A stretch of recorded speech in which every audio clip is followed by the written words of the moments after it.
Muli ay magandang umaga po sa bawat isa. Will you greet your neighbor today? I-greet po natin ang ating mga kapatiran for 1 week. Marami sa atin ay hindi nakita-kita. Patuloy na ang pagbating Kristiyano ay maranasan nating lahat in this place. Sapagkat the sweetest place in this world is the presence of the living God. Natunay na tayo po'y pagpalain ng Panginoon na ang bawat isa po sa atin ay kausapin ng ating Diyos. We will discuss about godly generosity brings greater glory in the house of the Lord. Natunay na ang Panginoon ay nais niyang maging generous tayo, especially in the kingdom of the Lord. Sapagkat yun ang gusto ng Panginoon sa buhay ng bawat isa sa atin, mapagpala tayo. As we become generous, mapagbigay sa kingdom of God, tayo po ay tunay na pagpapalain ng Panginoon. Sabi nga nung unang awit natin, give and it shall be given unto you, pressed down, shaken together, running over. Ang sabi nga ng awit, wag daw po tayo maging stingy, wag din po tayo maging tight. Sapagkat ang generous giver ay pinagpapala ng Panginoon. How important to God is our giving? Gaano kaya kahalaga sa Lord ang pagkakaloob ng bawat mananampalataya? Ito ay isang issue sa buhay nating lahat na gusto ng Panginoon na tayo po'y maging mapagkaloob sa Kanya. Do you believe that our giving shows how much we truly love God? Na ang ating pagkakaloob ay nagpapahayag na kung gaano nating kamahal ang ating Panginoon. How much do you love God? Gaano mo kamahal ang Diyos? Nang sabi nga, ito ay pinapahayag sa pamamagitan ng ating pagkakaloob sapagkat giving to God or loving God is not just lip service. It is an action word sa buhay nating lahat. Na hindi lang ito, na ito ay pag-aalay ng ating mga labi, na tayo po ay tunay na naglilingkod o sumasamba sa Lord, kundi ang pagkakaloob sa Panginoon, it means something. We are loving God. Mahal natin ang Diyos, na hindi tayo tunay na magkakait sa Panginoon. It means we are not holding back anything. Hindi natin hino-hold back ang anything na galing sa Lord, sapagkat gusto natin malugod ang ating Panginoon. And one of the greatest joy of every true believer is to offer to God something that would truly please and glorify God. Ang isang mananampalataya, ang unang tinuturo ng Lord sa atin ay isa yung love at the same time, yung pagkakaloob. Sapagkat you cannot, sabi nga, you can love without giving, but you cannot give without loving. Sabi ni Harold Sala, you can love without giving, you can love without, tama ba? You can give without loving, but you cannot love without giving. Baliktad. Okay. Anyway, dyan po natin makikita na one of the greatest joy nating lahat ay tunay na magkaloob. Something that is costly, something that is valuable to us. Na ang pagkakaloob po ay yung may halaga sa buhay po nating lahat. God Himself is encouraging us to give in return how He has blessed us. Na ipagkakaloob din natin sa Diyos, ibabalik natin kung paano tayo pinagpapala ng Panginoon sapagkat God wants you and me to enjoy yung mga blessings niya. Ang sabi po sa Proverbs chapter 10 verse 22, Kawikaan chapter 10 verse 22, Kawikaan chapter 10 verse 22, sinabi po diyan ni Solomon, ang sabi po diyan, the blessing of the Lord brings wealth and He adds no trouble to it. Ang pagpapala daw po ng Diyos ay nagkakaloob ng yaman at sabi nga, walang problemang idudulot ito. Pag galing sa Panginoon, ang pagpapala, it brings wealth and He adds no trouble to it. Marami bang mayayaman na may trouble? Marami bang may perang may trouble na matindi? Yes. Ngayon, kapag daw ang pagpapala ay galing sa Diyos, hindi lang yung yaman na talagang sabihin natin, perang pinag-usapan, yaman ng kapayapaan, kagalakan, at hindi ikaw ay nagtotrouble sa perang iyan. Sapagkat ang Panginoon ay nagtuturo sa atin kung paano tayo magiging mapagkaloob na tunay na mula sa puso. He adds no trouble to it. Ito ay wealth na ito'y sinasabi ng Panginoon sa atin na tayo po ay talagang gagamitin natin ang pinagkakaloob ng Panginoon sa atin sa anumang intensyon na nais niya para sa ating lahat. Tayo po lahat ay tumayo. Let's open our Bible sa 1 Chronicles chapter 29, 1 to 9. 1 Chronicles chapter 29, 1 to 9. Tayo po lahat ay tumayo.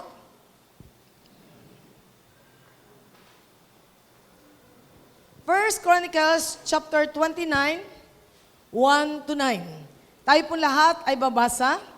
Sabay-sabay po natin babasahin ito. Then King David said to the whole assembly, "My son Solomon, the one whom God has chosen, is young and inexperienced.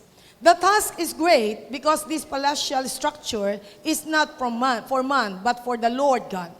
With all my resources, I have provided for the temple of my God.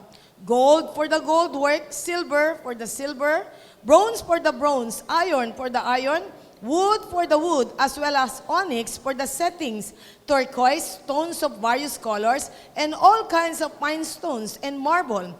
All of this in large quantities. Besides, in my devotion to the temple of my God, I now give my personal treasures of gold and silver for the temple of my God. Over and above everything I have provided for this holy temple. 3,000 talents of gold of Ophir, and 7,000 talents of refined silver, for the overlaying of the walls of the buildings. For the gold work and the silver work, and for all the work to be done by the craftsmen, now who is willing to consecrate himself today to the Lord." Then the leaders of the families, the officers of the tribes of Israel, the commanders of the thousands and the commanders of hundreds, and the officials in charge of the king's work gave willingly. They gave toward the work on the temple of God 5,000 talents and 10,000 darics of gold, 10,000 talents of silver, 18,000 talents of bronze, and 100,000 talents of iron. Any who has a precious stones gave them to the treasury of the temple of the Lord in the custody of Jehiel the Gershonite. The people rejoiced at the willing response of their leaders, for they had given freely and wholeheartedly to the Lord. David the king also rejoiced greatly. Pagpalain ng Diyos ang kanyang mga salita. Kapag binabasa po natin itong mga tungkol sa mga talents of gold, silver, kung titignan po natin, ito ay milyong dolyares ang halaga, dolyares. Milyon ang dolyares na nai-involve sa pagkakaloob ni David, pagkakaloob ng mga tribo, mga pamilya, na lahat sila ay talagang nakikooperate dun sa nais nilang maganap. Na dito po ay pinapakita sa atin ng nagkaroon ng pangitain, si David na magkaroon, muli ay i-build ang temple. Yung temple na yun ay uumpisahan doon, itinayo sa Mount Moriah, kung saan nag-offer si Abraham, dun mismo sa lugar na yun. And then, ang Panginoon naglagay kay David na he wants a temple, a sanctuary. Subalit, alam ni David dahil nadumihan ang kanyang kamay dahil siya ay isang mandirigma. Ang gaganap noon ay ang kanyang anak na si Solomon.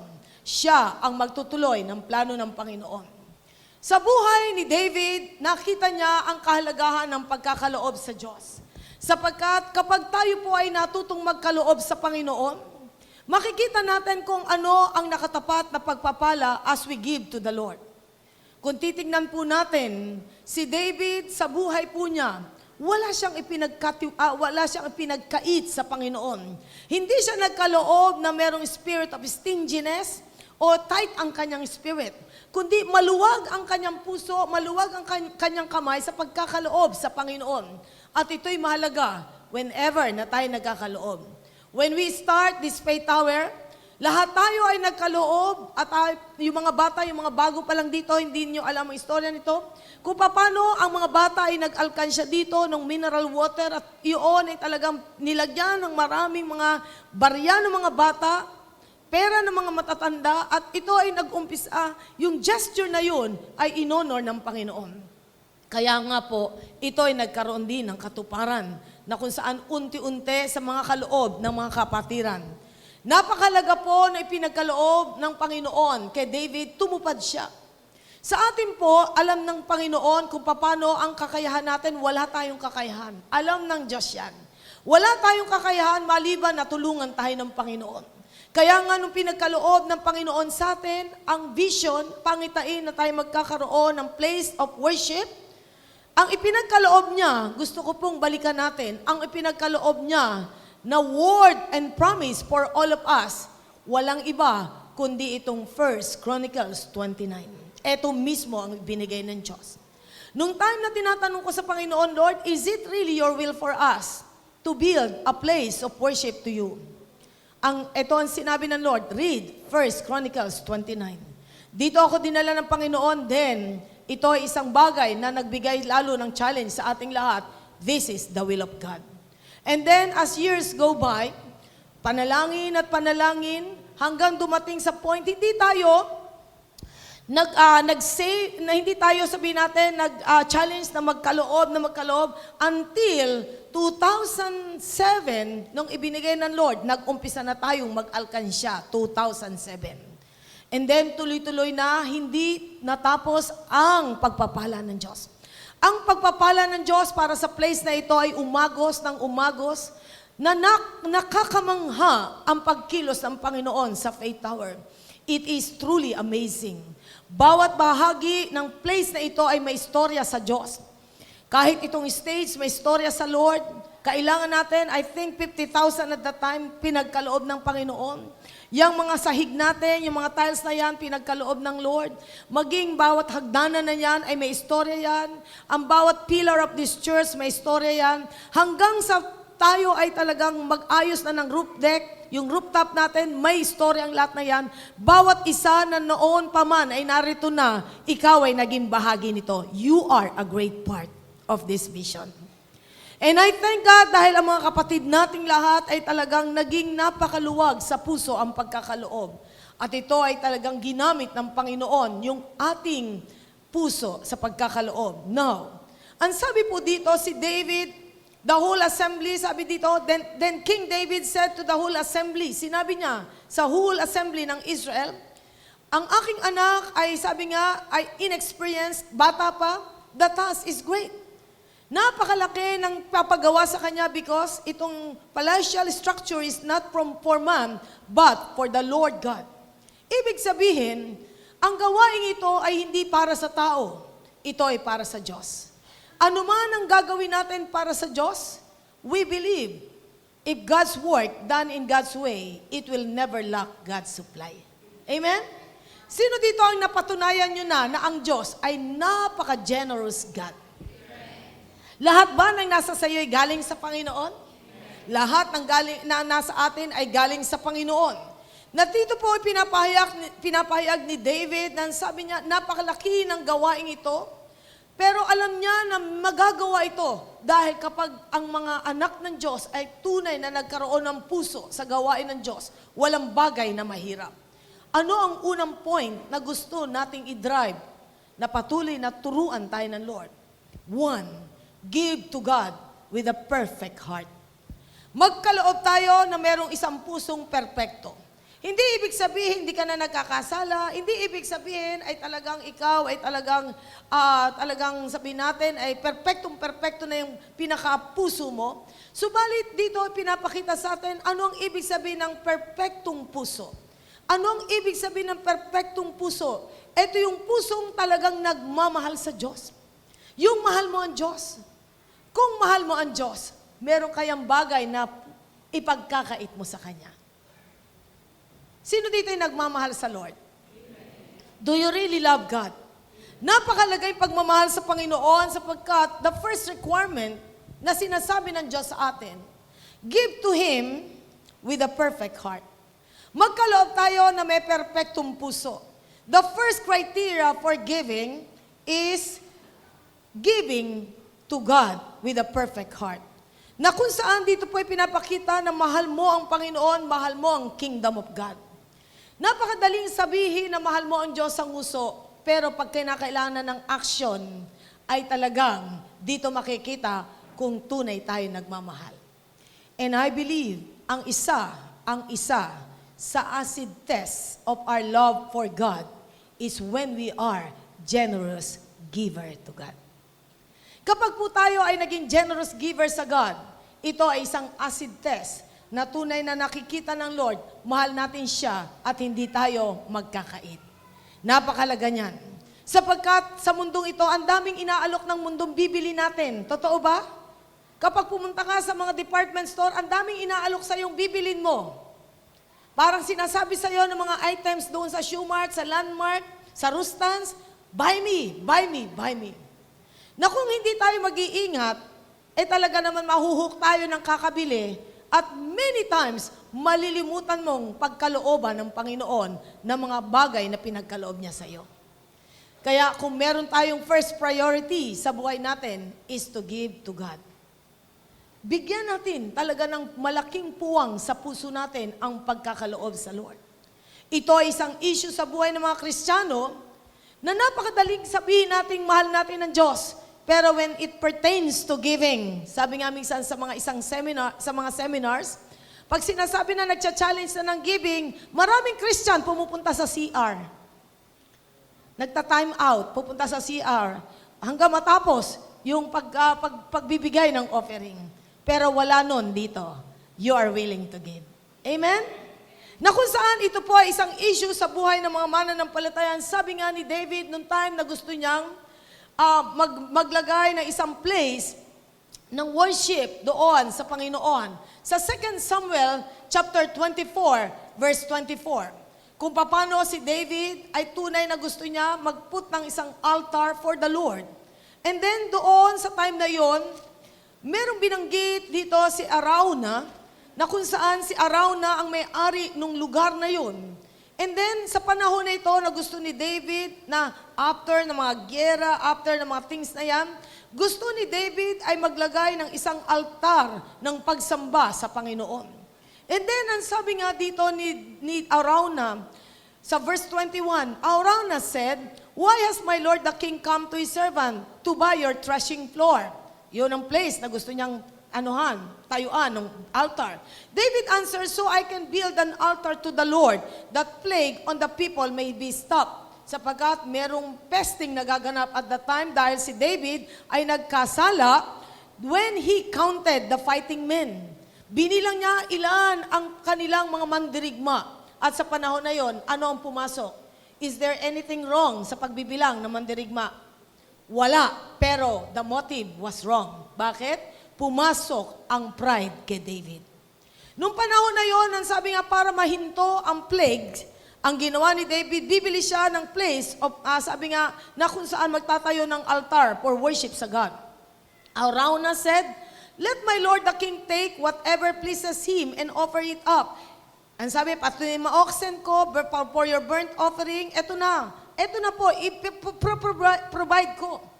Oh, sabi dito, "Oh king," sabi niya ni Arauna, sabi ni Arauna gives all this to the king. Arauna also said to him, "May the Lord your God accept you." But ito ang sagot ni David. Sabi niya, libre na to. Mahal na hari. Pati ang oxen, pati yung mga gagamitin mo na kailangan mo, pati wood, pati yung place. Ibibigay ko po sa inyo ng libre. Pero anong sabi ni David sa verse 24? But the king replied to Arauna, "No, I insist on paying you for it. I will not sacrifice to the Lord my God burnt offerings that cost me nothing." Hindi ako magkakaloob sa Diyos ko ng burnt offering na walang halaga. I want to give my God na yung isang lugar na may halaga para sa akin, sapagkat gusto ko yung best para sa Diyos. Ayun ang nasa puso ni David. The same place, prophetic gesture ito ni David. The place then, dito is at the same place na kung saan ay tunay na itinayo yung place na ito na kung saan si Abraham ay nag-offer kay Isaac. Ito rin yung place na yon. Na, diyan natin makikita na napakalaga para kay David. Yung pag-o-offer niya sa God na may halaga sa puso niya. Kung tayo po ay mag-o-offer sa God na hindi ka nasasaktan, ano ang ibig sabihin nun? Hindi buo ang puso noon. Sapagkat ano ibig sabihin? Pag nagkakaloob ka sa Diyos, yung mahalaga sa'yo. Yung medyo mahirap sa'yo, yun talagang hindi basta madali mong ipagkaloob. Merong talagang pagkakaloob na talagang hindi ganun kadaling ipagkaloob sapagkat merong talagang halaga ito sa'yo. Yun ang gusto ng God na maranasan nating lahat. Do you love God? Sa pagkakaloob ba ay napakalaking involvement ang sacrifice. Bakit merong sakripisyo sa pagkakaloob? Sapagkat it's not that easy to give. Hindi ganun kadali. Subalit kapag mahal mo ang Diyos, mas madali ang pagkakaloob. No. Napakalaga po yung perpektong puso sa pagkakaloob sapagkat yan ang hinahanap ng Diyos. Isang pusong handang magkaloob sa Kanya. David committed his life to God and remained loyal to Him throughout his lifetime. Itong verse na ito ay nagbigay sa atin ng deeper insight about David's love for God. Ganun niya kamahal ang God. And this should be the attitude of every believer. Na many times sasabihin ng mga mananampalataya, kapos ako, wala akong pagkakaloob, may pangangailangan din ako. Marami na talagang nagiging dahilan kaya hindi magkaloob ng tithes, ng offering sa God, sapagkat iniisip agad, kapos ako, may pangangailangan ako. Pero ito po ang proven ko bilang pastor. Sa mga mananampalataya na tunay na hindi naging tapat sa pagkakaloob, marami dyan ay nababaon sa utang. Marami ay kapos at kapos. Malayo pa ang sweldo, ubos na ang panggastos. At lagi na lang tuliro ang isip kung saan nahanap ng pang-augment sa pangangailangan. Subalit nakita ko na yung mga nagkakaloob ng tapat, hindi man umaapaw dun sa marami, pero umueksakto sa pangangailangan, hindi sila pinagkukulang ng Diyos. Yun ang katotohanan. Tanungin mo ang sarili mo, ikaw ba ay laging kapos? Ikaw ba ay natatempt laging umutang dahil kulang at kulang? Iisa lang ang sagot sa atin ng Biblia. Dahil kailangan maging tapat ka. And you know what? Ito ang minsan sa mga nagtatrabaho naman o mga panahon pa lang na estudyante, pag ako ay nagtrabaho na, bigyan na ako ng magandang trabaho ng Diyos, magkakaloob ako sa Diyos. Ayan. Nung umpisa, nagkaloob. Habang tumatagal, pinaloob na. Pinasok na ulit sa bulsa at hindi na pinagkaloob. But you know what? Very true ang Bible. Kapag hindi perpekto ang puso natin sa pagkakaloob, we can be stingy and tight in giving to God. At yun ang ayaw ng Panginoon sapagkat ang Panginoon po, alam niya kung paano ka pagpapalain. Many times, ang iniisip mo, kailangan ko ito.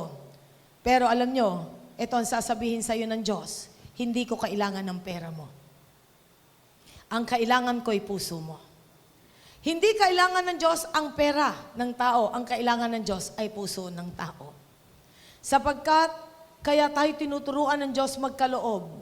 Sapagkat it is for your own sake. Tinuturuan ka ng Diyos to become a giver. Amen? Sapagkat ito po ay isang issue sa maraming mananampalataya. Maraming mananampalataya, gusto nila ang kategorya ay taker, not a giver. Hindi dapat ganon. No. Ano po ang sabi dito sa 2 Corinthians chapter 8? 2 Corinthians chapter 8, 1 to 5. Tignan po natin itong mga churches sa Macedonia, kung paano sila nagkakaloob sa Panginoon, at ano ang sabi sa kanila ni Apostol Pablo, anong klaseng church ito? Sila ay mga isang church, sila ay mga churches na kung saan hindi sila mayamang church, pero mayaman sa pagkakaloob. Sa 2 Corinthians chapter 8, verses 1 to 5, and now, brothers, we want you to know about the grace that God has given the Macedonian churches. Out of the most severe trial, their overflowing joy and their extreme poverty welled up in rich generosity.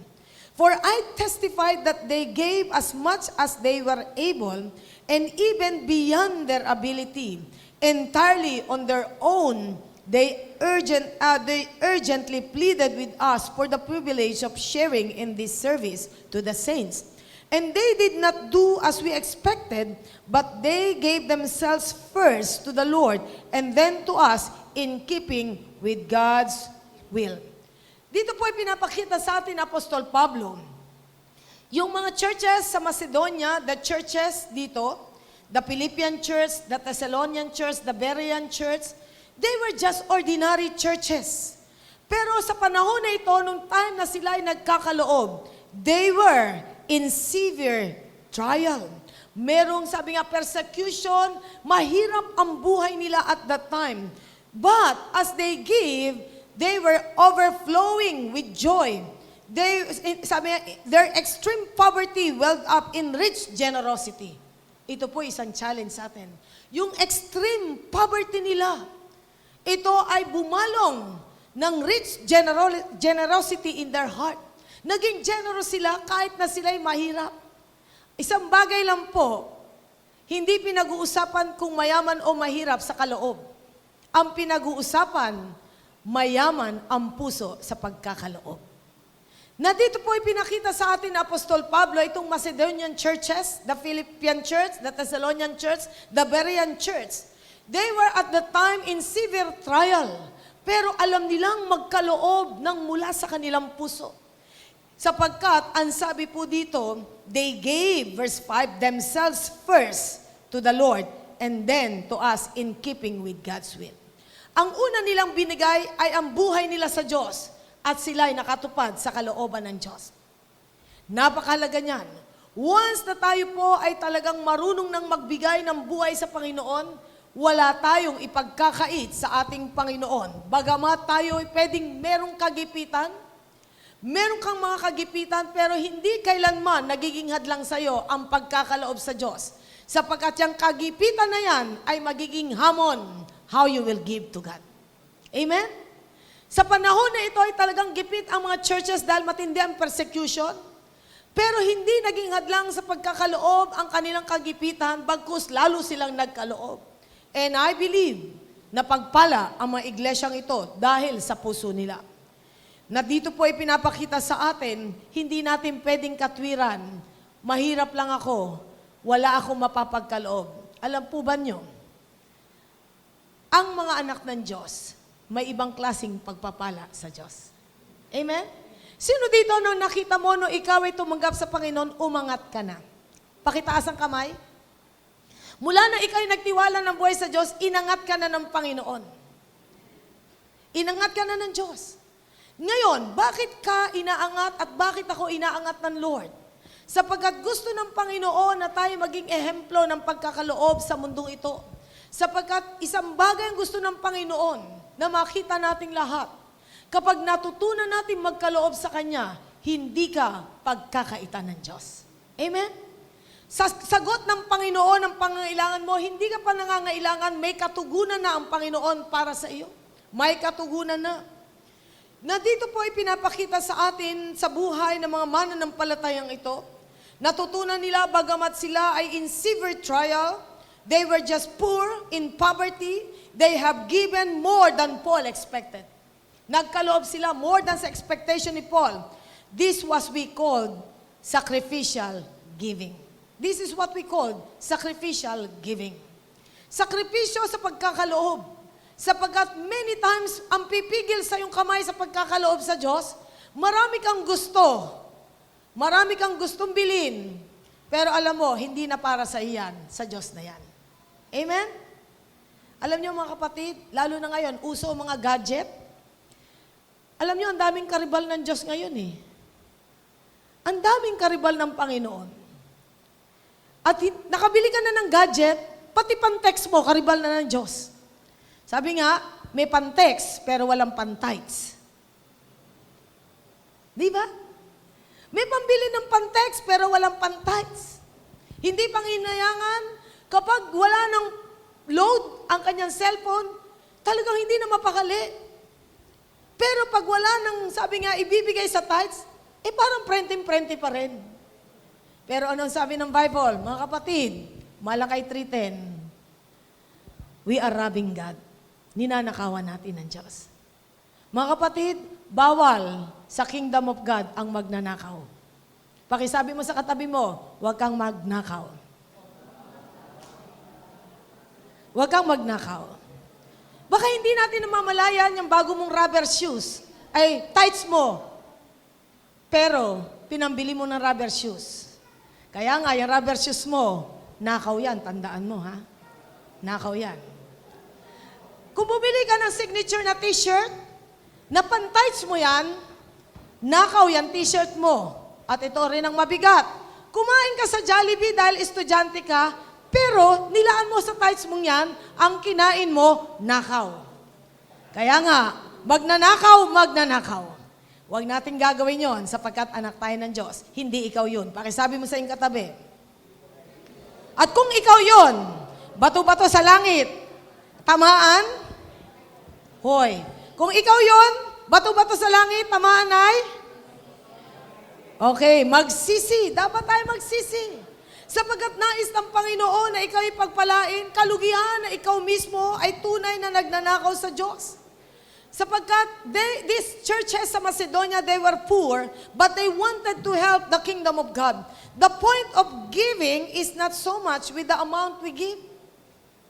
Hindi yung pinag-uusapan yung halaga ng pinagkakaloob mo, kundi bakit ka nagkakaloob at paano ka nagkakaloob. At ang Diyos doesn't want gifts given grudgingly. Ayaw ng Panginoon na ibinibigay natin ng mga kaloob na parang hindi tama ang puso mo grudgingly. Ano sa Tagalog ang grudgingly? Ha? Ano? Nagdadabog, masama ang loob sa ayan na Lord, ito nakaloob ko, ayan, binigay ko na Lord, Abay, utang na loob ba ng Diyos? Tandaan natin, hindi kailanman. Sapagkat hindi gusto ng Lord, we are giving grudgingly. Instead, He wants us to give out of dedication, out of love to God, out of commitment, out of our heart for God, out of our love for the kingdom of God. We are giving everything. God longs to see the churches with a perfect heart in giving. Merong perfectong puso sa pagkakaloob. Na ibig sabihin, malaya ang puso mo sa pagkakaloob. Amen? Masarap ba na tayo lahat pumupunta sa ating baul na maliit? Alam nyo, naniniwala ba kayo, darating ang time, yung baul na yan ay lalaki? Naalala ko kay Mrs. Reyes noon, sabi ko, Mrs. Reyes, parang minsan, maliit siyang baul. Hamo, pag may mas malaki, lalagyan ko ng mas malaking baul. No. Yung baul na maliit na yan, pag nagkakalob tayo, ang pinakamagandang makita ng Panginoon pag tayo nagpupunta sa harapan, nakangiti tayo nagkakalob, tumatakbong nagkakalob. Eto, nakita ko, si Ellie. Si Ellie natin. Di, may mga dala siya na kaloob ng magulang niya. And then, si Sam, yung kanyang friend dito, anak ni Ate Len, may pagkakaloob si Sam, siguro, ni Ate Len. Alam nyo, ina-share in niya.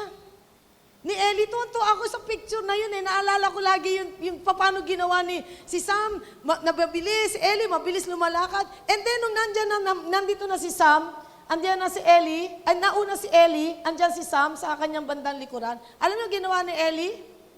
Ginanya niya yung kamay niya. Doon sa baol, parang, ito ang paglagyan mo. Wow, sabi ko nakakatuwa naman yung picture na yun. Kung paano niya ina-usher in si Sam sa pagkakaloob sa Panginoon. Na dito ay pinapakita sa atin, the Lord is watching us every time we give. Dumudukot ka pa lang sa bulsa mo, sa wallet mo, nagpe-prepare ka pa lang ng envelope mo, pinagmamasdan na ng Panginoon yan. Tingnan natin 2 Corinthians 8:10. 2 Corinthians 8:10. Ang sabi po dyan sa 2 Corinthians 8:10. Oh. 2 Corinthians. Okay. Okay. Ano, sabi dyan, basahin po natin. And here is my advice about what is best for you in this matter. Last year, you were the first not only to give, but also to have the desire to do so. Wow. Ang ganda na sinabi, no? Ito ang advice, ang sabi ni Paul sa mga taga-Corinthians. What is best for you in this matter? Last year, you were the first not only to give, ikaw ang una sa pagkakaloob, but also to have the desire to do so. Meron kang nasain, nagawin mo ito. And you know what? Ito ay isang mahalaga sa buhay ng bawat mananampalataya. Kaninang umaga, nag-usap kami ni Au. Kaninang umaga yata, nag-usap kami ni Au tungkol sa giving ng mga bata. Kasi may alkansya yata yung mga bata eh. Ang sabi niya, si Sian, na anak ni Wilma, sasabihin daw, Ate Au, asan yung ating ni Raymond, Ate Au, ni Raymond, asan yung ating alkansya? Hinahanap niya talaga para bigyan yung alkansya para sa Panginoon. At hindi lang si Sian, maging tong si Mac natin, anak ni Wilma, magbibigay din daw siya sa Panginoon. And you know what? Ito isang issue sa buhay na talagang bata pa lang ay tinuturuan na sila ng mga magulang. Congratulations to the parents. Congratulations. Kaya nga, ito po ay isang issue sa buhay ng bawat bata natin na tinuturuan sila ng mga magulang na kung saan they have the desire to do so. Maluwag ang puso nilang sabihin at hindi sila nag-iisip. Pagkatapos ng service, yung 20 pesos ko, dadaling ko kay ice cream man doon sa labas na hindi nila tinatago kundi pinagkakaloob sa Panginoon. And you know what? Natutuwa ang Panginoon makita sa puso ng mga bata natin ang ganitong klaseng puso ng pagkakaloob. And then 2 Corinthians 8:12, ano po ang sabi dito? For if, tayo po lahat ay bumasa, for if the willingness is there, the gift is acceptable, according to what one has, not according to what he does not have. Wow. Ang sabi nga po dito, kapag may willingness, the gift is acceptable. Hindi dun sa wala sa'yo, kundi yung mayroon ka. Sapagkat kapag tayo nagkakalob, yung mayroon ka, ang hinihingi ng Panginoon, we should give of what we have, not what we don't have. Lord, pag binigyan mo ako ng trabaho, ibibigay ko sa iyo ang aking sweldo. Tapos pag nagkatrabaho na, anak, asan yung sweldo? Ay, sorry Lord, nagastos ko na po eh. Nakalimutan ko po. Nilista ko ba yun? Diyan natin makikita, hindi pwedeng ganun. Kinakailangan matutunan natin talagang tumupad sa plano ng Diyos para sa ating lahat. How do you decide? It means, sa pagkakaloob, yun ang puso mo para sa Panginoon. If you know you have the capacity to give, pero reluctant tayo to give, God is not pleased. Kapag nagdadalawang isip tayo, hindi pleased ang God. God has blessed you to be a blessing. God has blessed you to be a blessing. Pinagpala tayo ng Diyos, kaya pagpalain natin ang Panginoon. Ano po ang sabi dito sa 1 Chronicles chapter 29? 1 Chronicles chapter 29, 10 to 13. After they gave their offerings, after they gave for the temple of the living God, ito po ang naging prayer ni David sa 10 to 13. Unti-untiin po natin.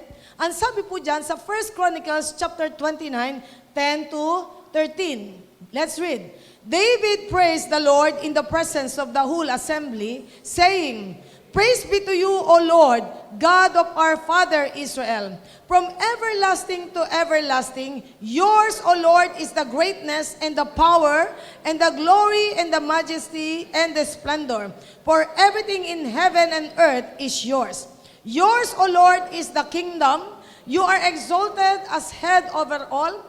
Wealth and honor come from you. You are the ruler of all things. In your hands are strength and power, to exalt and give strength to all. Now, our God, we give you thanks and praise your glorious name. Na dito po in-acknowledge ni David, sa Diyos galing ang lahat ng nasa lupa at sa kalangitan. Lahat ng nasa sa ating lahat ay galing sa Diyos. Lahat ng suot mo ay galing sa Diyos. Lahat ng kinakain mo galing sa Diyos. Ang tinitiran mo galing sa Diyos. Ang trabaho mo galing sa Diyos. Lahat ng nasa sa iyo ay galing sa Diyos. Now, what is your responsibility? Ano ang responsibilidad natin? Give back to God. Ibalik natin sa Panginoon ang pinagkakaloob niya sa atin. We should not give under pressure. Nape-pressure tayo. Nape-pressure po ba kayo sa message? Ha? Okay. Our attitude ay dapat nandun ang, wow, salamat, na-remind ako. When we give, it is more important to God, not the amount, but your heart. But your heart. Hindi ko malilimutan si Lisa, si Ate Lisa, nung bago mananampalataya. Nandito si Pastor Hermie Malabana, nagturo siya ng tithing. And you know what? Ito ang sabi ni Ate Lisa, Ay, hindi pa na ituturo sa amin kasi bagong-bago pa lang siya eh. Sabi niya, ganun pala yun. Ganun pala yun. And you know what? Mula noon ay talagang natuto siya magkaloob. At hindi ko malilimutan yung kanyang isinare sa akin one time, yung lola nila Karen. Nandun yata kayo sa pagkainan, dyan pa kayo nakatira. Ang sabi ng lola mo daw, bakit ba pinapakilma mo pati baon ng mga anak mo? Kasi sinaanuhan yata kayo na magkaloob kayo dun sa mga binibigay kong baon. And then, nasabi daw ni Lisa, Ma, mga ano ko to, hayaan niyo ako magturo sa kanila. And then, may event pa yata, nung time na sila yung mga bata, nang sabi ni Ate Lisa, hindi pala kayo nagtatapat. Bueno, mula ngayon, babawasan ko ang baon nyo. Natapos na yung tithes nyo dyan, kaya kung saan nyo na gustong dalhin yung baon nyo. Ginawa daw niya yan. Na binawasan na niya yung pang-tithes at iniwan niya yung panggastos na lang. Bawas na yung tithes, kaya hindi na magkakasala daw ang anak niya sa Diyos. Wow! Mga kapatid, napakagandang prinsipyo ang tinuro niya. And I just pray na patuloy tayong turuan ng Panginoon sapagkat napakalaga sa Panginoon ng giving. May mga magulang dito, alam ko, kapag meron tinanggap na aginaldo ang mga anak, pag Pasko, alam ko, binabawasan na nila ng pan-tithes yung mga aginaldong yun. May tithes na yung mga batang maliliit. Imagine yun, bawa nung bata si Ellie o si Erin, nagtatights na siya, wala pa siyang muwang. Dahil binabawasan na ng magulang yung kanilang pan-tithes sa mga natanggap nilang aginaldo. And you know what? Ang ginagawa ng kanilang mga magulang, nag-i-invest for the kingdom of God. And the best investment na nagagawin natin ay investment in the kingdom of God. Katakataka ba kapag ikaw ay pinagpala ng Diyos kung ikaw ay marunong magkaloob? Hindi ka na magtataka. Hindi ka na magtataka, may promotion ka. Hindi ka na magtataka na nauunlad ka. Hindi ka na magtataka. Bakit? Pakisabi mo sa katabi mo, marunong ka kasing magkaloob. Mahalaga yun sa buhay nating lahat. God is so concerned sa mga hindi dun sa resources natin, kundi sa puso natin. Tingnan natin ang isang event sa Bible sa Mark 12, verse 41 to 44. Dito po makikita natin kung ano ang ginagawa ng Panginoon every time na siya ay nasa temple at ano ang kanyang pinagmamasdan sa mga reaksyon ng tao pagdating sa pagkakaloob. Mark chapter 12, 41 to 44. Mark chapter 12, 41 to 44. Okay? Ayan. Basahin po natin diyan sa ating screen. Jesus sat down opposite the place where the offerings were put and watched the crowd putting their money into the temple treasury.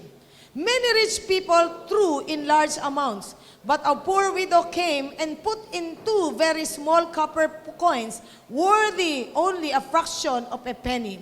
Calling his disciples to him, Jesus said, I tell you the truth, this poor widow has put more into the treasury than all the others.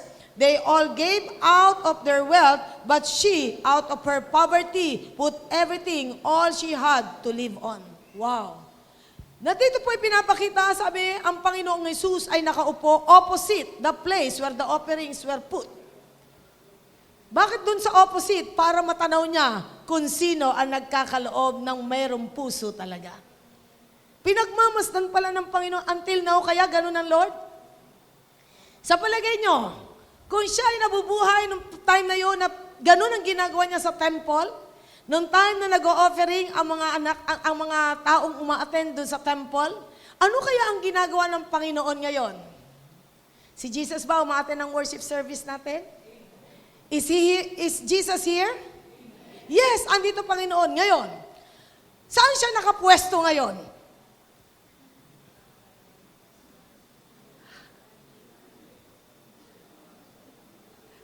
Saan nakapwesto ang Lord? Sa puso natin. O di mas kita niya kung ano binigay mo. At kita rin niya kung ano inisip mo sa pagkakaloob. At kita rin niya kung magkano kinupit mo. Diyan natin makikita, alam ng Panginoon. He is always watching how we give. Pinagmamasdan tayo ng Panginoon habang tayo nagkakaloob. Ang sabi nga ng Panginoon ay napuri niya itong babaeng widow. Ang sabi dito, itong widong ito nagkaloob out of her poverty. Sabi diyan, dito po yung kanyang dime Baryang-barya ang pinagkaloob niya at sinabi po dito, yun ang kanyang pera lang. Sabi nga, but she out of her poverty put everything, all she had to live on. Pambili niya siguro ng pagkain pero pinagkaloob pa rin niya na dito na humanga ang Panginoon sa widow nito. The same unselfish attitude ang gusto ng Panginoon na makita sa ating pagkakaloob. Sapagkat ang requirement ng Panginoon when we give, kasama ang puso natin sa pagkakaloob. Sapagkat pagkasama ang puso mo sa pagkakaloob, willfully ibibigay mo, cheerfully ibibigay mo, joyfully ibibigay mo, at dito mapapansin mo ang Panginoon nalulugod habang ginagawa mo yon. Amen? Nalulugod ang Panginoon habang ginagawa niya sapagkat He is observing your attitude while giving. Inoobserbahan ng Panginoon ang ating puso habang tayo nagkakaloob. He was silently watching with these people at nakakatch ng attention ng Panginoon, this poor widow, silently watching them while they were giving. But there was one offering which stood out from all the rest. Yun na nag-stood out from all the rest. Yung galing sa puso ng isang mahirap na byuda na naibigay niya ang lahat-lahat. This woman's gift represents the commitment to love God. Na to ay pinahayag na talagang mahal niya ang Diyos. All that she had, sabi ng Bible, her entire living, this was truly a perfect heart, unselfish heart in giving. Mahalaga po ito sa pagkakaloob natin. Mahalagang mahalaga. Kaya nga, kung tayo po'y nagkakaloob, mamaya, I just pray, aawi tayo sa puso natin, salamat, may pagkakaloob ako sa Diyos. Amen? Sino po dito ang naniniwalang may pagkakaloob ka sa Lord?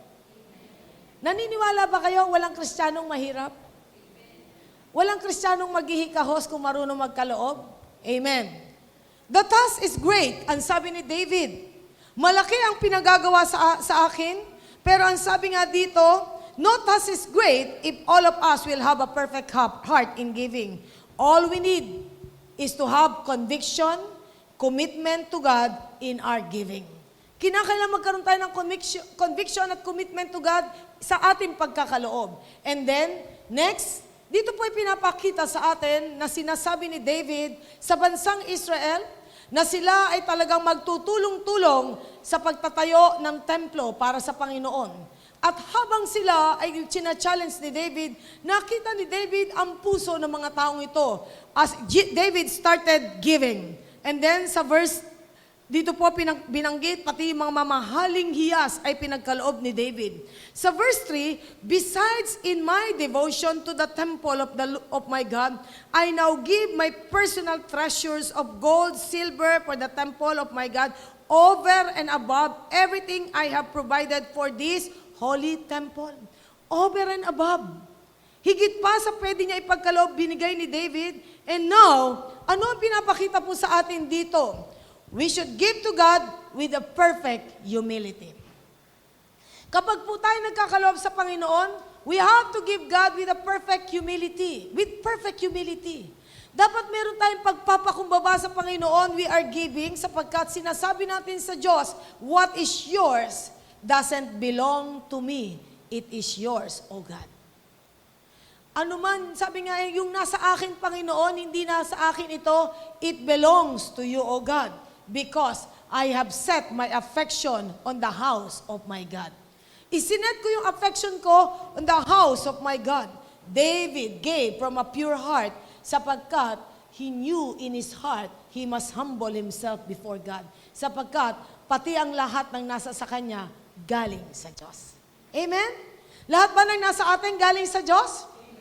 Amen. Kung halimbawa, tayo ay, imbis na ipagkaloob natin sa Panginoon yung tithes natin, ikinain natin. Paano kaya kung ang gawin ng Lord, alisan ka ng appetite kumain? Gugustuhin kaya natin? Ha? Yung wala na tayo appetite kumain? Sino dito ang gusto mo na may panlasa ang pagkain mo? Amen. Meron akong kakilala, wala daw siyang pang-amoy, kaya lahat ng kakainin niya, hindi niya maamoy, hindi daw niya ma-enjoy. Hindi ko masabi sa taong yun, kasi alam ko hindi siya tapat. Hindi ko masabi sa taong yun, alam mo, pasalamat ka, pang amoy pa lang ang inaalis sa'yo, hindi panlasa. Alam niyo kung bakit? May mga times sa Panginoon may gesture eh. Di ba? O gusto niyo ba, may pang-amoy ka na, may panlasa ka pa? Bakit parang 20 lang ang umuo? Tayo lahat ba ay nagsasabi na masarap kumain? Pero tandaan natin, kinakailangan, yung commitment natin na talagang ipagkaloob sa Diyos ang dapat natin ipagkaloob. Sapagkat si David, he gave liberally, not because he was asked to give, encouraged to give, compelled to give, but he had the heart and affection for God. His heart, his desire, his passion, his love, his focus is upon God in building the temple of the living God. Yun ang nasa puso niya. Kapag ang puso natin nakapokus sa ating Panginoon, ang central focus ng ating love ay para sa Panginoon, wala tayong ipagkakait sa Panginoon. Kaya nga, sabi ng Lord sa Biblia, sa Colossians 3:2, set your minds on the things that are above, not on the things that are on earth. Iset natin ang ating mga isipan sa mga bagay na panlangit, hindi mga bagay na panlupa. Tayo po'y china-challenge ni David sa verse 5. Ito po ang sinabi ni David sa mga Israelita. Verse 5 na ating binabasa, basahin po nating lahat. For the gold work and the silver work and for all the work to be done by the craftsmen, now who is willing to consecrate himself today to the Lord? Sabi niya, sino ang handa na i-consecrate ang buhay mo sa Diyos? Kapag ang buhay mo ay na-consecrate mo sa Lord, wala kang ipagkakait sa Panginoon. Sa buong bayan ng Israel, David was standing and then ito ang tanong niya, who is willing to consecrate himself for the Lord? Sino? Tayo po ba? Handa na ipakonsecrate sa Lord ang puso natin? Ang sabi dyan sa 14:16 ng Chronicles chapter 29, 14-16, ang sabi po dyan, basahin po natin lahat. 14-16. Ito ang sabi ni David, but who am I, lahat po tayo, and who are my people, that we should be able to give as generously as this? Everything comes from you, and we have given you only what comes from your hand. We are aliens and strangers in your sight, as were all our forefathers. Our days on earth are like a shadow without hope. O Lord our God, as for all this abundance that we have provided for building you a temple for your holy name, it comes from your hand, and all of it belongs to you.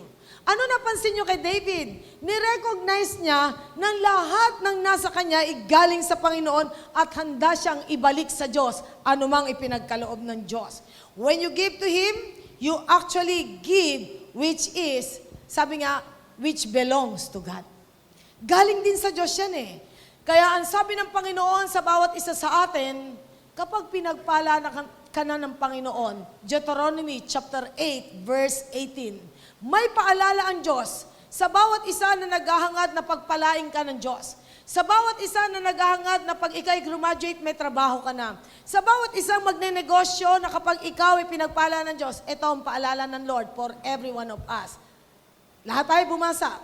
But remember the Lord your God, for it is He who gives you the ability to produce wealth, and so confirms His covenant, which He swore to your forefathers as it is today. Remember the Lord your God who gives you the ability. Alalahanin mo ang Diyos na nagbibigay sa iyo ng ability to give. Siya ang nagkakaloob. Naalala ko yung may-ari ng Colgate, yung toothpaste. Nung una, mananampalataya daw itong may-ari na ito. Nung una, binigay niya 10%. At doon sa pagkakaloob niya, napansin niya, pinagpala siya ng gusto ng Lord. Bandang huli, ang ibinigay niya, 90%, 10% ang naiwan at sobra-sobra pa ang pagpapala ng Diyos sa kanya. O bakit? Sino ngayon sa atin ang hindi gumamit ng Colgate? Ha? Lahat ba tayo gumamit ng Colgate? Ang buong mundo kaya ay naapektuhan din ng Colgate. Yes. Alam niyo kung bakit?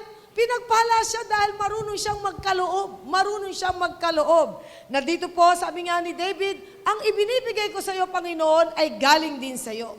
When you give to God, it means something na tunay na ibinababa mo ang sarili mo sapagkat ang motivation mo galing sa Diyos ang lahat. I will give my best to God knowing that everything belongs to Him with all humility. Na talagang tayo bumababa sa harapan ng ating Panginoon in giving sapagkat God wants us to have that perfect humility in giving sapagkat God loves a cheerful giver. 2 Corinthians chapter 9 verse 7, na dito po ipinapakita sa atin na ang Diyos every time na nagbibigay tayo, gusto niya na maging cheerful giver tayo. Cheerful giver, basahin po natin ito. Each man should give what he has decided in his heart to give, not reluctantly or under compulsion, for God loves a cheerful giver. Mahal ng Diyos ang mga cheerful giver. Our offering goes up before Him as a sweet-smelling savor before our God. He accepts our offering, and after accepting our offering, God releases His blessings in your life. Knowing that everything comes from God, alam natin lahat ng ito'y galing rin sa ating Panginoon. Tayo pag nagkakaloob tayo sa Panginoon, it means something. Nagtatanim ka ng pagpapala sa kalangitan at dahil sa pagkakaloob mo, hindi ka takatakang pagpapalain ka ng Diyos. Amen? Kapag dumadating na sa puntos ng buhay mo, sweldo pa lang, wala ka ng panggastos, baka may sinasabi ang Diyos sa'yo. Hindi ko natatanungin, pero alam mo yun. Sino dito yung sweldo pa lang, magsesweldo pa lang ng 5 araw, 4 na araw, wala ka ng budget. Merong message ang Lord. Meron kaya dito, hindi pa man sweldo, may pera ka pa rin. Sino dito, hindi pa man sweldo, may pera ka pa rin. Huwag ka na magtaas ng kamay, at yung hindi nagtaas ng kamay, ikaw yung una. Di ba? Na ibig sabihin talagang, meron tayong may sinasabi ang Panginoon sa ating lahat sa pagkakaloob. Sapagkat we are laying up treasures in heaven. Nag-iimpok tayo ng yaman sa kalangitan. Pag tayo nagbibigay sapagkat God is making your offering and tithes to Him as a memorial. Ala-ala ito sa harapan ng Panginoon. Sapagkat God is pleased when we give with a cheerful heart. Ang Diyos ay nagkakaloob sa atin. Ang pagkakaloob po ay ibig sabihin dito, sacrificial giving. Ibig sabihin, worship natin ito. Worship. Sapagkat kung hindi po tayo tinuruan ng Panginoon sa pagkakaloob, ang worship ay hindi kumpleto eh. Tinuruan tayo ng Lord sa pagkakaloob, sapagkat gusto ng Panginoon kumpletohin ang worship mo. Sapagkat as you give, it means it is an act of worship. Act of worship rin natin ito. Kaya giving is one of the ways that we can truly allow God to consecrate us. We are willing to give up what we value. We are willing to give up what we value. Hebrews 13:15-16. Hebrews 13:15-16. Hebreo 13:15-16. Ano po ang sinasabi dyan? Hebrews 13:15-16. Basahin po natin lahat. Through Jesus, therefore, let us continually offer to God a sacrifice of praise, the fruit of lips that confess His name. And do not forget to do good and to share with others, for with such sacrifices, God is pleased. Amen? Natutuwa ang Panginoon na tayo po'y nagkakaloob. Kaya nga, gusto ba natin malugod ng Diyos sa ating pagsamba? Let us give what is due to God. And then, number 3, dito po ay pinapakita si David ay nag-challenge sa mga Israelites na magkaloob sa Diyos. Pansinin natin, merong klaseng pagkakaloob ang naghaganap habang si David ay nagpasimula. Sa verse 6, the leaders, 1 Chronicles 29, the leaders of families, the officers of the tribes of Israel, the commanders of thousands and commanders of hundreds, the officials in charge of the king's work gave willingly. They gave toward the work of the Lord of the temple of God, 5,000 talents and 10,000 darics of gold, 10,000 talents of silver, 18,000 talents of bronze, and 100,000 talents of iron. Any who had precious stones gave them to the treasury of the temple of the Lord in the custody of Jehiel of the Gershonite. The people rejoiced at the willing response of their leaders, for they had given freely and wholeheartedly to the Lord. David the king also rejoiced greatly. Ibig sabihin po, nung time na nag-challenge na si David, bumaha na ang pagpapala sa temple na gagawin. Sino dito ang naniniwala, babaha ng pagpapala sa Faith Tower sa pangangailangan natin? Amen? Babaha ng pagpapala dito sa Faith Tower. Sapagkat yun ang gusto ng Panginoon. Kaya tayo ay patuloy na tuturuan ng Panginoon sa ating giving. Give to God with a perfect harmony. Na kung saan ang sabi nga po dito nang sila'y nagkakaloob, dito po ay bawat isa, the leaders of the families, yung mga leaders ng families, yung mga tatay, officers of the tribe, bawat mga opisyalis ng tribo, yung mga commanders nila, mga opisyal in charge of the king's work, gave willingly. Kaya nga hindi kataka-taka, umapaw ng todo-todo ang pagpapala in building the temple at naniniwala ako, hindi kapos, sobra-sobra ang pangangailangan. Kaya nga, walang kasing ringal ang temple na ginawa ni Solomon. Napakamarangya, punong-puno ng ginto, ng pilak ang buong temple na dahil punong-puno ng mga pagpapala ang inumpisahang gawain na ito. Give to God with a perfect harmony. There's power in unity. Kapag tayo nagkakaisa, the task will become so easy and light. Kapag tayo po ay talaga nagkakaisa sa pagkakaloob, anuman ang ating pinapagawa ng Panginoon, magiging madali at magiging magaang ang kargahin. Amen? Sino po dito ang naniniwala na ikaw ay burden bearer din for the needs of the church? Ha? Handa ba tayong talagang maging burden bearer sa mga binibigay natin na pagkakaloob sa Panginoon, sapagkat ito ay beautiful picture of being one in reaching their goal. The task is not only for the few, but for all. Ang gawain ay hindi para lang sa iilan, dahil ikaw ang may pera, ikaw lang ang sobra, ikaw lang magkakaloob. Hindi. Ang gawain ay para sa lahat. Sa meron at sa sapat at sa kapos, lahat tayo binigyan ng task. Unity in giving is what God desires for the church. Unity in giving. Yun ang dinidesire ng Panginoon for the church. Katulad nung time ng panahon ni King Ahaz nung nasira ang temple at ang mga tao noon ay talagang hindi inayos ang kanilang mga buhay. At ang pumalit sa kanya bilang king ay si King Hezekiah. Wicked yung tatay, pero si Hezekiah ay talagang naging matuwid sa Panginoon. And you know what? Noong time na yon, there must be a repair of the temple. Pero merong pinicture sa atin, sa panahon ni Hezekiah, anong nagaganap habang sila ay talagang nag-iisip na i-repair ang temple. Kailangan i-repair ang temple sa panahon na yon, yung ginawa ni Solomon na temple na wasak. And then dahil sa mga panahon na yon ay merong mga nangyari, mga gera at may mga panahon na nagtaksil ang bansang Israel sa Diyos. And then ito po ang sinasabi dito. Sa panahon ni Hezekiah, yung desire na i-rebuild ang temple, nakita natin na umapaw din ang pagpapala. Sa 2 Chronicles 29, it so happened, 1 Chronicles, yung iisip pala ng paggawa, 2 Chronicles gawa na, at nasira pa nga. At ngayon, tingnan natin kung ano reaction ng mga mananampalataya. Second, ng mga Israelita. 2 Chronicles chapter 29. Okay, basahin po natin ang 31. 2 Chronicles chapter 29, 31. Okay. Okay, basahin po natin dito. Then, Hezekiah said, "You have now dedicated yourselves to the Lord.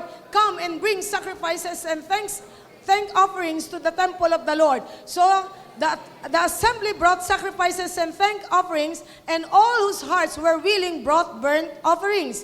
And then, next, 35 to 36. Basahin po natin, 35 to 36. There were burnt offerings in abundance, together with the fat of the fellowship offerings and the drink offerings that accompanied the burnt offerings, so the service of the temple of the Lord was reestablished. 36, Hezekiah and all the peoples rejoiced at what God had brought about for His people because it was done so quickly. Yung word na it was done so quickly, guhitan nyo sa Bible. Kung may Bible. Kung Bible nyo, dala nyo ha. Na it was done so quickly. Na dito po ipinapakita sa atin ng panahon na ito si Hezekiah na pinupurify yung temple, inayos at inano niya na mag-consecrate ang lahat. At lahat ay magre-repair ng temple at this time, yung mga things na kailangan. And then, mapapansin po natin, lahat sila ay talagang nagkakaloob. Na walang, sabi nga, nagkait sa ating Panginoon. Yung total consecration leads to total provision. And giving our heart first to God, yun po ang mahalaga. Giving with the perfect harmony ang gusto ng Panginoon sa atin sapagkat kung may perfect harmony ang church, it means the church will have perfect honesty. Sapagkat hindi pwede nagkaisa tayo na hindi perfecto ang honesty nating lahat in giving. Sapagkat that perfect harmony will leads to perfect honesty in giving. We truly love God and His church. Amen? Do we truly love God and His church? Tingnan nyo yung sinabi sa 2 Chronicles 31. 2 Chronicles 31 verse 10. 2 Chronicles 31 verse 10. Ang sabi po dito, okay? Let's read.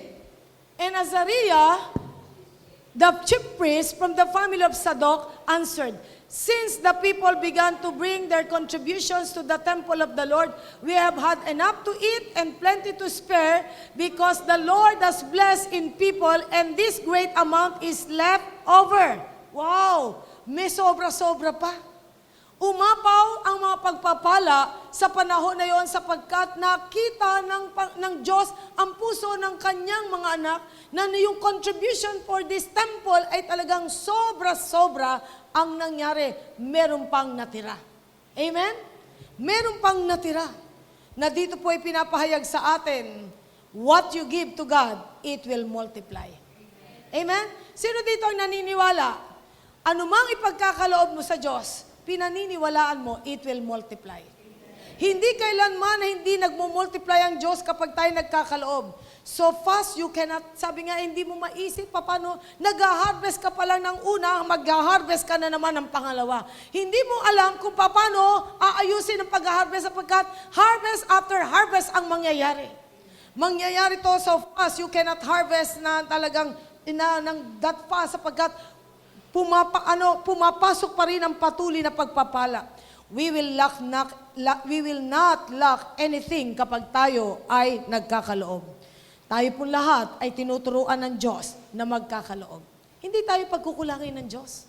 Ang Lord ay sobra-sobra. Yung mga estudyante ngayon pa lang ay marunong na magkaloob. Hindi ako magtataka, bibigyan ka ng Diyos ng magandang trabaho. Hindi ako magtataka sa mga estudyante. Alam nyo, blessing natin, mga estudyante natin dito, napansin ko, marunong magkaloob. Congratulations to the students natin. Alam nyo kung bakit? Hindi na nila iisip yung Jollibee o McDonald's. Nandun ang pagkakaloob. At doon sa mga hindi pa natututo, pwede ka pang humabol. Magkaloob tayo. Amen? Magkaloob tayo. There was no lack in the house of God.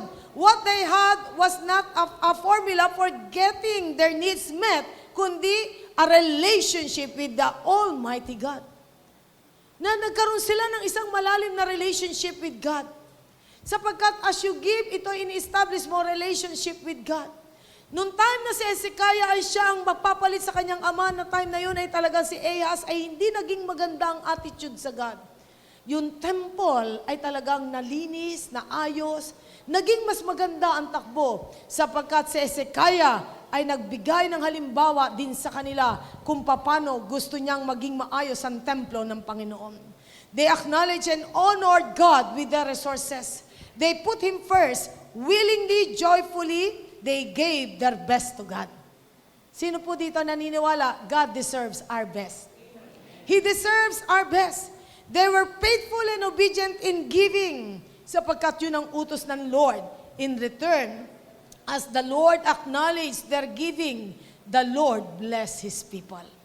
The Lord blessed His people. God opened the storehouse of His blessings kapag tayo po ay talagang marunong magkaloob. sapagkat ang Diyos ay nagmo-multiply ng mga pagpapala sa buhay nating lahat.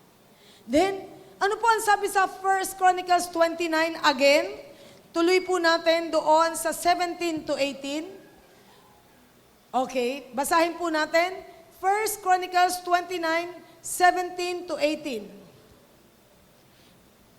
Ang sabi po dito, I know, tayong lahat, I know, my God, that you test the heart and are pleased with integrity. All these things have I given willingly and with honest intent, and now I have seen with joy how willingly your people who are here have given to you. O Lord, God of our fathers and Abraham, Isaac, and Israel, keep this desire in the hearts of your people forever and keep their hearts loyal to you. Ito ang naging prayer ni David. Na yung integrity ng puso nila, ang sabi nga dito, keep this desire in their hearts of your people forever. Keep their hearts loyal to you. Na pinapakita na kinakailangan maging loyal tayo sa Panginoon. They believe and acted according to the covenant they have given to God. And the Lord fulfilled their promise to them. There was no fear in lack sa puso ng mga tao ito. There was no fear of scarcity. There was no fear of drought. There was no fear of famine. There was no fear of hunger. There was no fear of starvation. Kapag ikaw at ako'y marunong magkaloob sa Diyos, wala kang takot sa future. Amen? Wala kang takot na magugutom ka. Walang anak ng Diyos na naging tapat sa Panginoon na ginutom. Wala. Ang Panginoon, kaya niyang pagkaloob ang pangangailangan nating lahat. Bagkus, sabi nga po dito, as they gave everything to God, they end up rejoicing sapagkat the abundant provision of the Lord ay kitang-kita nila. There was a continual daily provision for the temple. Financial breakthrough happened and spiritual breakthrough happened sapagkat there was a spiritual harmony sa puso ng mga Israelitang ito. Let us now take a stand in giving. Na tayo po ay mag-stand talaga sa pagkakaloob sa Panginoon, sapagkat una, ibibigay natin ang puso natin sa Panginoon, sa altar ng sakripisyo, sapagkat alam natin, we are giving to God, and He is willing to bless you. Ang Panginoon nagpapala. Let this be the continuous desire ng heart natin, na ang Panginoon ay pagpapalain natin. And you know what? A church who is a giver will be blessed. Amen? Naniniwala ba kayo ang agape? Giver? Na tayo ay ordinaryong tao, simple ang buhay? Na tayo ay kakaunti lang ang talagang sabihin natin, pwedeng halos ordinary lang tayo dito eh. Pero alam po ba nyo, I am so blessed na makita na maging yung ating pinapaskil dyan. Pansinin nyo yung mga pinapaskil, talagang grabe rin ang pinagkakaloob ng Lord para sa inyo, para sa bawat isa. Amen? Sino po dito ang handang magtapat sa Panginoon sa pagkakaloob? Kung paano sa panahon ni David ay kin-encourage niya ang bansang Israel to give to God. At ang templo na inumpisahan ay talagang tinapos ng Diyos. Na ito ay naging, sabi nga ay talagang with splendor ang temple na yon. Na panahon na yon, ang panahon na lumakad hanggang sa panahon ni Hezekiah. Na may mga part doon na nasira at may part doon na talagang hindi naging maayos at sila ay nagkaloob. Patuloy na ibinabalik ng Diyos ang pagpapalang ito. And I believe, mga kapatid, ikaw at ako ay may malaking papel para sa Faith Tower. Amen? Sino dito nagmamahal sa lugar na ito? Do you love this place? Do you want this place to become your permanent sanctuary until Jesus comes? Na dito tayo abutan ng second coming ng Panginoon. Na makikita natin that this place has been provided by God from the start till the end. Ipaprovide ng Panginoon. Meron tayong pangailangan, meron tayong, sabi nga, magandang problema ang ating dinadaanan sapagkat ang problemang ito ay magdadala ng isang kamanghamanghang himala ng Diyos para sa ating lahat. Amen? Naniniwala po ako na tayong lahat ay tuturuan ng Panginoon magkaloob at walang tigil magkaloob hanggang makita na natin siya ng mukhaan. Amen. Sapagkat ang God natin ang nagkakaloob sa atin, ibabalik lang natin kung ano ay binibigay niya sa atin. Amen. And I pray, in this place, makikita ng Diyos, simple ka, simple ako, pero matindi sa pagkakaloob sa Diyos. Amen. And I pray na tayo magiging tapat sa ating mga tithes and offerings to God.